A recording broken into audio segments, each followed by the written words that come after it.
Assalamualaikum warahmatullahi wabarakatuh. Hari ini saya nak review satu makanan eksotik yang jarang jumpa. Saya beli satu bungkus ni, bungkus plastik ni, ada lebih kurang dalam 12 biji.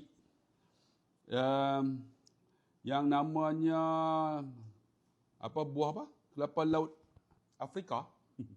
Ni. Dia bungkus siap-siap duduk dalam ni.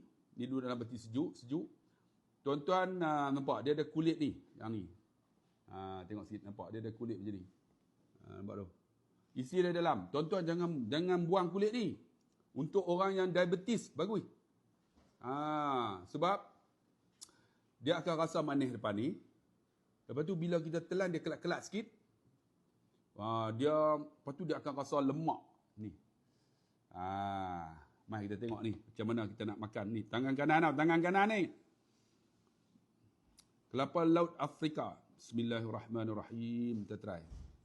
Tengok.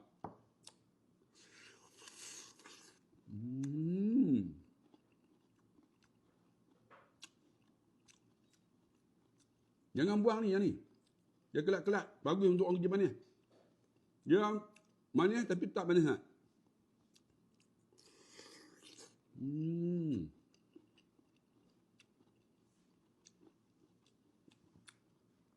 Rasa macam nyok.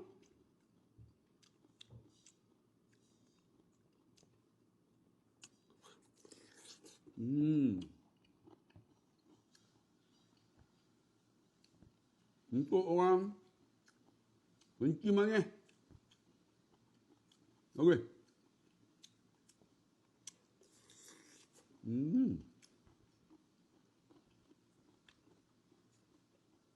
Apa? Yang ni jangan buang, dia kelak-kelak sikit. Nampak bintang ni?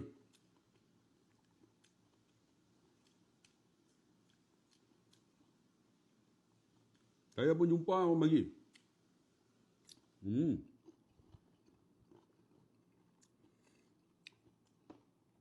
Tapi saya nak abang-abang, nak try buah ni, yang ni yang mudah. Mudah sikit lah. Tadi agak tua sikit.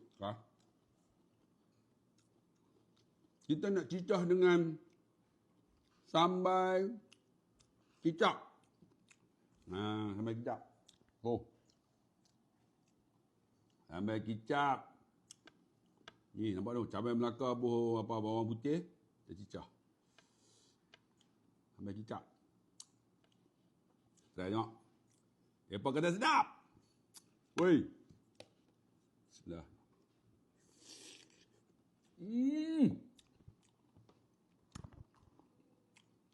Hilang kelak lah. Entah ni makan lagi. Ni sambal kicap.